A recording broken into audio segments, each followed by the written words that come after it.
आप सभी को जय मसीह की। प्रभु यीशु मसीह के नाम से मैं आप सभी का स्वागत करता हूं आज के वचन के लिए।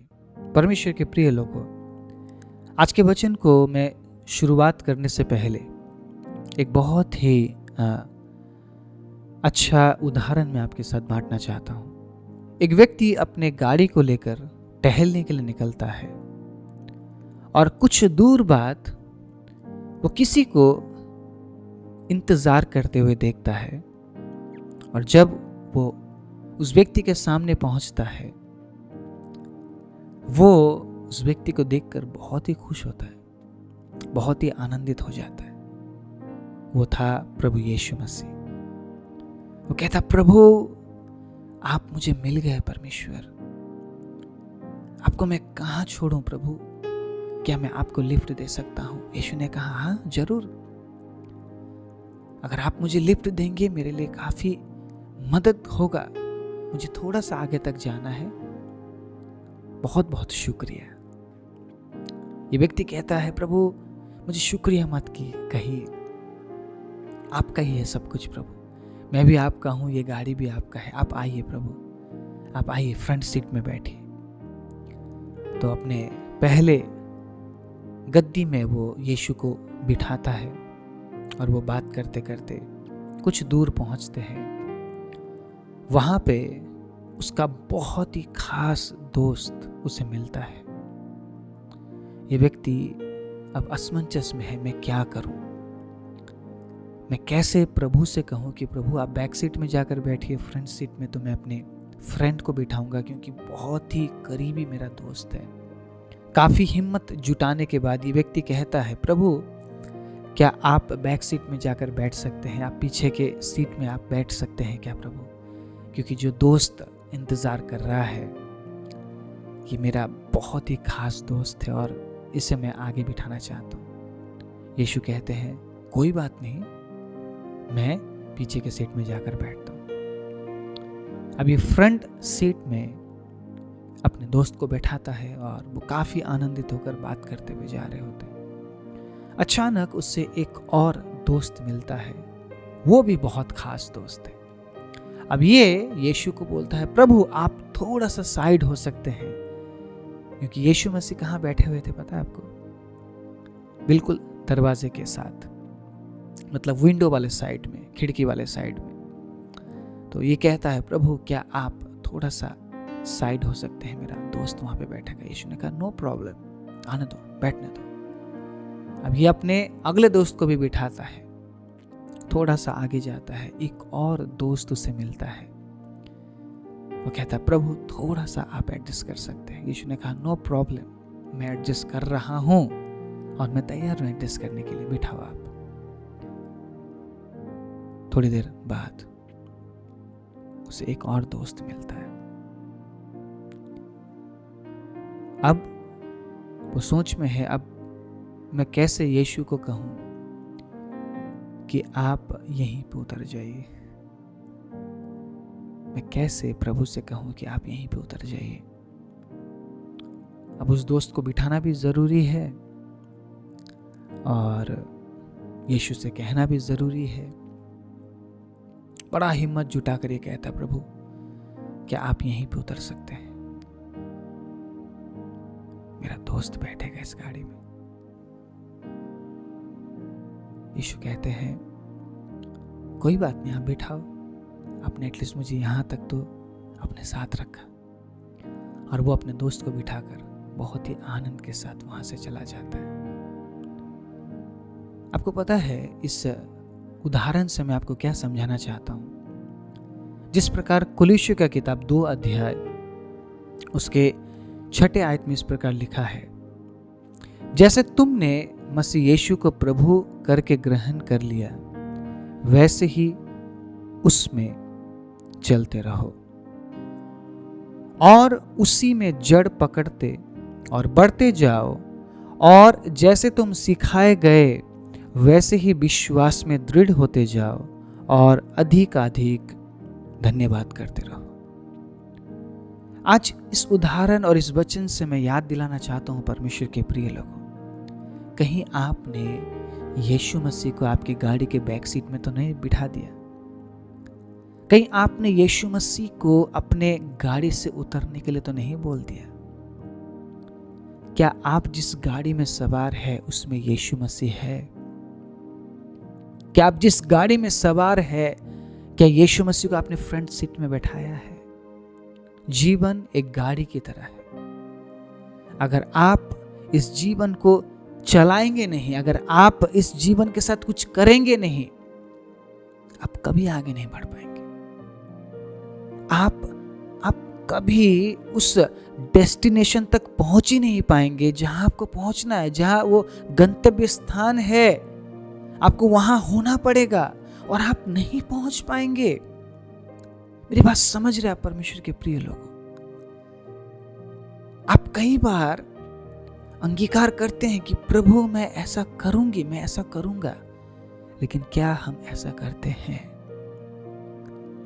पता है, उस व्यक्ति ने पहली बार जब यीशु को अपनी गाड़ी में बिठाया, वो उस दिन को दर्शाता है जिस दिन आपने मसीह को अंगीकार किया, जिस दिन आपने यीशु को ग्रहण किया। और उस दिन हम बहुत सारी बातें बोलते हैं, प्रभु मैं ये करूंगी, प्रभु मैं ये करूंगा। एक गीत हम गाते हैं, मैं यीशु के साथ नूर में चलूंगा, दिन और रात उसके पीछे मैं चलूंगा, नूर में चलूंगा, फतेह पाऊंगा, यीशु मेरा मुंजी मशलूम। अब इस गाने को गाने से क्या फर्क पड़ेगा आपके जीवन या मेरे जीवन? ये गाना उस दिन गाया जाता है जिस दिन आप अंगीकार करते हैं, विश्वास करते हैं और बपतिस्मा लेते हैं। आप कहते हैं मैं आज के बाद उसके साथ चलूंगा। उस दिन आप यीशु को फ्रंट सीट में बैठाते हैं। लेकिन जैसे ही गाड़ी आगे बढ़ती है, आपके लिए परलोबन तैयार है, आपके लिए आपकी मतलब की बातें तैयार है, संसार मित्रता करने के लिए तैयार है आपके साथ। और आप एक के बाद एक मित्रता में आप खो जाते हैं और आपको पता ही नहीं चलता यीशु मसीह कब आपके गाड़ी से उतर चुके।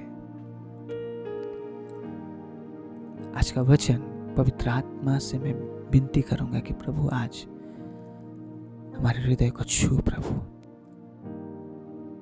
क्या हम उसी हालात में हैं आज जिस हालात में उसको हमने जाना था हमारे जीवन में पहली बार?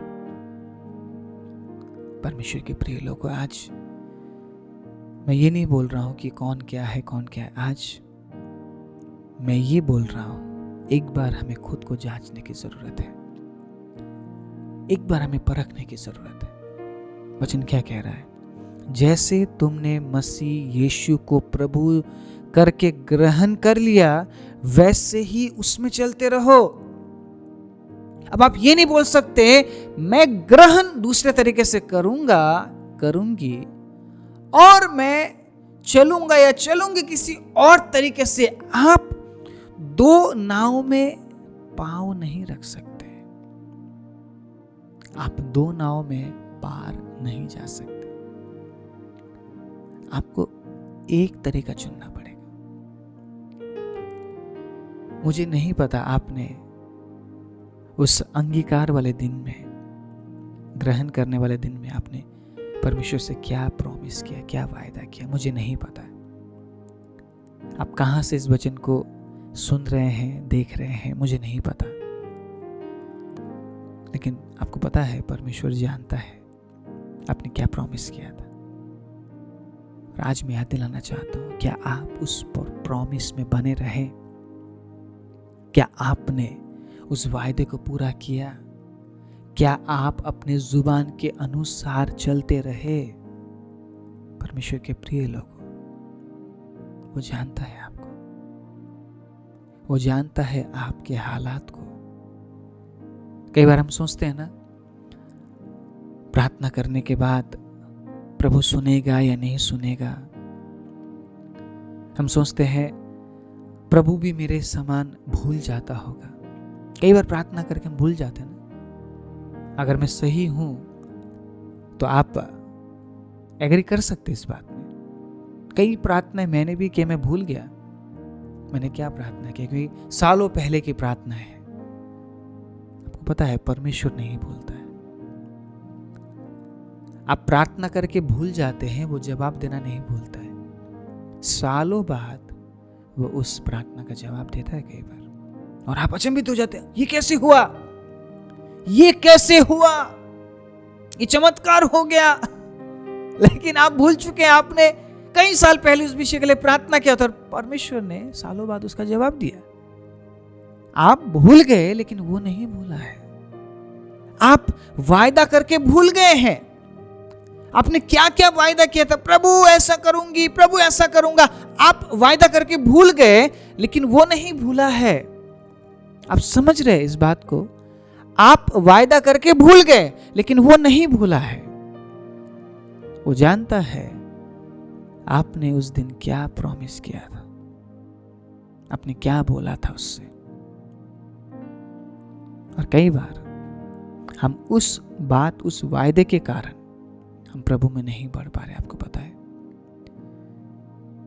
मैं आज प्रार्थना के समय में मैं आपको उत्साहित करूंगा। प्रचार खत्म होने के बाद जब हम प्रार्थना करेंगे, आप उन बातों को याद कीजिएगा, ठीक है? जो बात आपने सालों पहले प्रभु से बोली, आपने जब उसे ग्रहण किया, आपने जब परमेश्वर को ग्रहण किया, अंगीकार किया अपने पापों का, उस समय आपने कुछ ना कुछ तो बोला होगा उस परमेश्वर को कि प्रभु मैं ऐसे जीऊंगी। मुझे नहीं पता क्या प्रकाशन परमेश्वर ने उस समय आपको दिया, आपने उससे क्या बोला मुझे नहीं पता, लेकिन कुछ ना कुछ तो हर एक व्यक्ति ने बोला है।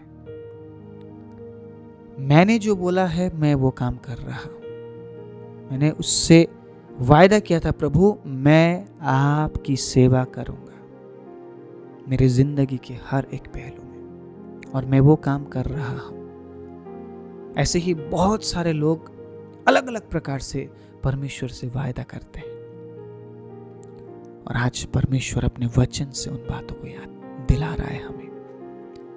कहीं हम भूल तो नहीं गए हैं हमने उससे क्या वायदा किया था। हम उसके वायदों को हमेशा उसे याद दिलाते, प्रभु आपने ऐसा वायदा किया था, आपने तो ऐसा प्रॉमिस किया था, आप तो कभी छोड़ने वाले नहीं हैं, आप तो कभी त्यागने वाले नहीं हैं। हम उसे बहुत बार याद दिलाते हैं। हालांकि ये बातें सब कुछ परमेश्वर को याद है, हम क्यों याद दिला रहे हैं हमें नहीं पता है ना। हम जब प्रभु से बोलते हैं, प्रभु आपने तो ऐसा बोला था, आपने तो ऐसा बोला था, आपके वचन में तो ये लिखा है, क्या उसको याद नहीं है? क्या उसको याद नहीं है ये बातें जो उसने बोली है, जो उसने प्रॉमिस किया है हमें? उसको सब कुछ याद है। हम अपनी बातें भूलकर परमेश्वर को उसके वायदों को हमें याद दिलाते हैं। अपनी बातें हम भूल गए, अपना वायदा हम भूल गए जो हमने परमेश्वर से किया था, लेकिन परमेश्वर को याद दिला रहे कि प्रभु आपने तो ऐसा प्रॉमिस किया था, वो कब पूरा करेंगे आप? परमेश्वर उसी बात में आज आपसे पूछ रहा है, जो प्रॉमिस आपने किया था वो आप कब निभाएंगे? जो बातें आपने उससे कही थी कि प्रभु मैं ऐसा चलूंगी, मैं ऐसा चलूंगा, मैं ये करूंगी, मैं ये करूंगा, आप कब निभाएंगे उस बात को? वचन बहुत साफ तरीके से हमारे साथ बात कर रहा है। क्या कह रहा है वचन? जैसे ग्रहण किया वैसे ही चलो। आप बदल नहीं सकते हैं। आपने यीशु को फ्रंट सीट में बैठाया है, वो जगह बदलना नहीं चाहिए। यीशु आपके साथ होना है, बैक सीट में नहीं। दूसरी चीजों को बोलिए बैक सीट में जा, लेकिन मेरा यीशु फ्रंट सीट में मेरे साथ होगा। हालेलुया। मेरे हर एक सफर में बोलिए, यीशु मेरे फ्रंट सीट में होगा मेरे साथ, मेरे सफर में, मेरे हर परिस्थिति में। चाहे मैं दूर का सफर करूं, चाहे मैं पास का सफर करूं, मेरा प्रभु मेरे फ्रंट सीट में होगा। हालेलुया। परमेश्वर आपके साथ होना चाहता है। वह दोस्त बनकर आपके साथ चलना चाहता है, आपका पिता बनकर आपके साथ चलना चाहता है, आपका परमेश्वर बन के आपके साथ चलना चाहता है। उसने अपने आप को अलग अलग तरीके से जाहिर किया है। वो हमेशा ये नहीं बोलता रहा, नहीं मैं ऐसा हूं, नहीं तो मैं तुम्हें नाश कर दूंगा, ऐसा नहीं बोलता रहा। वो समय समय पर उसने अपने आप को अलग अलग तरीके से भी प्रकट किया है, ताकि हम उसे पिता के समान भी एक्सेप्ट कर सके, पिता के समान भी ग्रहण कर सके, दोस्त के समान भी ग्रहण कर सके, मित्र के समान भी ग्रहण कर सके, प्रभु के समान भी ग्रहण कर सके। एक गीत है, साथी भी और खुदा भी और है वो सच्चा भाई, वो साथ है हमेशा जिसने है जान लुटाई, जब अपने छोड़ जाए यीशु को याद करना। वो एक प्रेमी के समान आपको बोलता है, मैंने तुझसे ऐसा प्रेम रखा, देख मैं तेरे लिए मरने के लिए भी तैयार हो गया। उसने कोई भी कसर नहीं छोड़ी है परमेश्वर के प्रिय लोगों, ये दिखाने के लिए कि वो हमसे कितना प्यार करता है। और आप या मैं, अगर हम उसे बैक सीट दिखाएं, उसे कहे कि प्रभु फ्रंट में मैंने किसी और को जगह दे दिया है, आप बैक सीट ले लीजिए, यीशु कब आपकी गाड़ी से उतर जाएंगे आपको पता भी नहीं चलेगा। क्योंकि हम प्रभु के साथ दूसरे चीजों को भी हम क्या करते हैं, हम बुलावा देते, आओ सब कुछ आओ, और परमेश्वर हमारे साथ नहीं रह पाएंगे। आप समझ रहे, बहुत ही सेंसिटिव बात मैं बोल रहा हूं। परमेश्वर के प्रिय लोगों,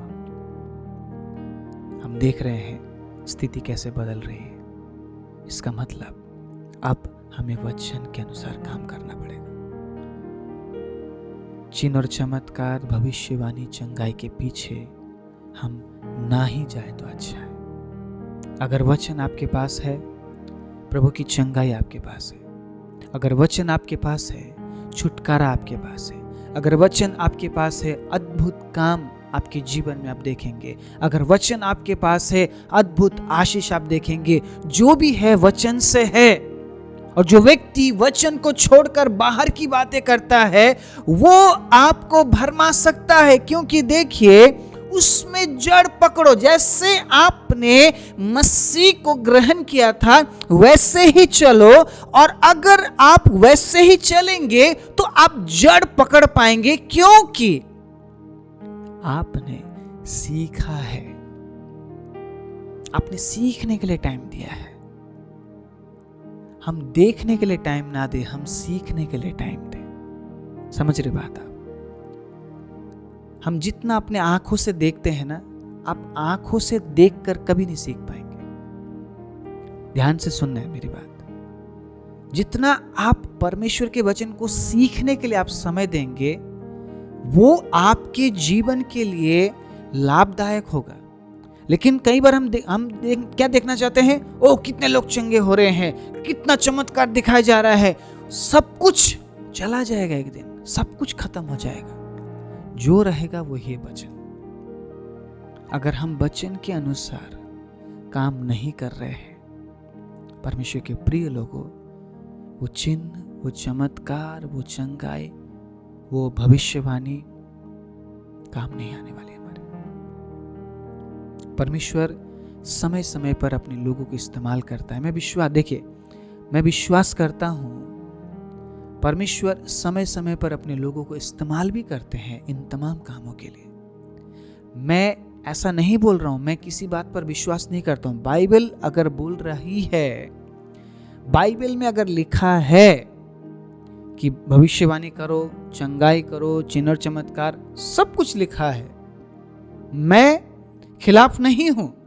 लेकिन मैं ये नहीं बोलूंगा आप सिर्फ उसी में टिके रहे। नहीं, आपका आधार प्रभु का वचन होना चाहिए। मेरा आधार प्रभु का वचन होना चाहिए। वचन के अनुसार प्रभु काम करता है। हमारा आधार सिर्फ वो नहीं होना चाहिए। सीखने के लिए समय दीजिए। जितना ज्यादा आप सीखेंगे उतना ही ज्यादा आप प्रभु में बढ़ेंगे परमेश्वर के प्रिय लोगों। और सीखना है तो प्रभु के वचन से। मैं इतना समय आप लोगों के लिए क्यों निकालता हूं? ताकि आप प्रभु के वचन से सीख सके। आप सोचते होंगे ना, जो व्यक्ति इस प्रकार समय निकालते उसको क्या बेनिफिट है? कोई बेनिफिट नहीं है, कोई बेनिफिट नहीं है परमेश्वर के प्रिय लोगों। इतने साल से मैं परमेश्वर का काम कर रहा हूं, मैं बेनिफिट के लिए नहीं कर रहा हूं। मैं इस प्रकार कहता हूं, हमें मिलता है इसीलिए हम सेवा नहीं करते। ध्यान से सुनना, हमें मिलता है इसीलिए हम सेवा नहीं करते हैं, हम सेवा करते हैं इसीलिए परमेश्वर हमें देता है। हालेलुया। आप बात समझ रहे? मुझे अगर चाहिए होता मैं बहुत कुछ हासिल कर सकता था, लेकिन मैंने ठुकरा दिया। जिस प्रकार ये गीत कहता है, मेरे जीने का मकसद तू है, मेरे जीने का कारण तू है। पिछला सब भूलकर मैं आगे की ओर दौड़ा चलूं, जो मेरे लिए धन था उसको भी मैं त्याग दूं। अब जो अच्छी बातें आपको लगती थी, जो धन आपके लिए था, जो आप बटोर सकते थे, जो आप संचय करके रख सकते थे, स्टोर करके रख सकते थे, उन तमाम बात को आपने छोड़ दिया या मैंने छोड़ दिया। किस लिए? ताकि हम प्रभु के वचन के अनुसार चल सके। अगर हम उन चीजों के पीछे भागे, वचन छूट जाएगा, प्रभु छूट जाएगा हमसे।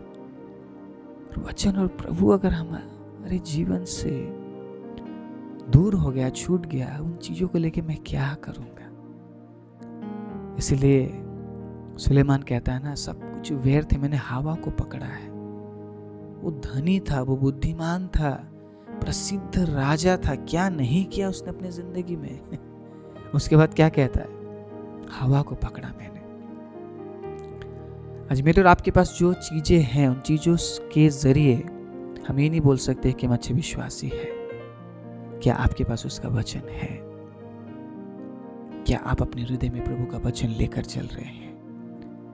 और मैं एक आखिरी चुनौती आपको देना चाहता हूं, क्या आप उस समय के अनुसार चल रहे हैं? जो प्रॉमिस, जो वायदा आपने उस समय किया था, जिस दिन आपने परमेश्वर को ग्रहण किया था, क्या उस अनुसार आप चल रहे हैं?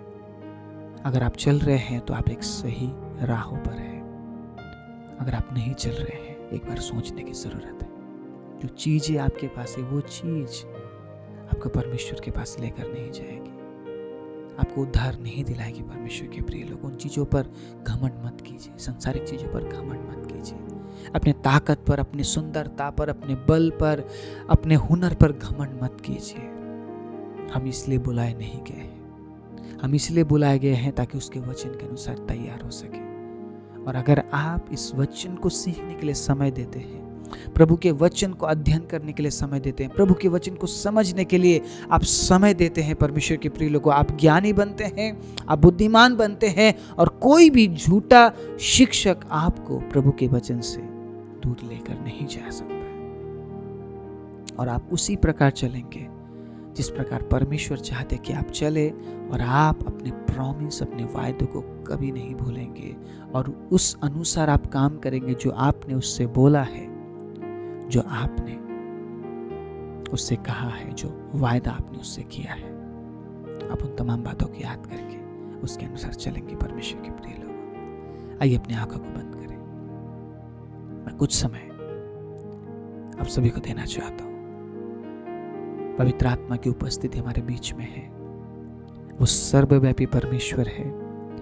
अगर आप देश विदेशों से इस वचन को सुन रहे हैं, देख रहे हैं, प्रभु इस समय वहां पे भी है। वो सर्वव्यापी है, वो एक ही समय में सब जगह उपस्थित रह सकता है। हमारे लिए पृथ्वी बहुत बड़ी है, लेकिन उसके लिए ये पृथ्वी उसके पैरों तले की चौकी है। तो आप सोच लीजिए हमारा परमेश्वर कितना बड़ा है। My God is so big, so strong and so mighty. There's nothing my God cannot do. He's so big. वो अद्भुत है, वो अवर्णीय परमेश्वर है।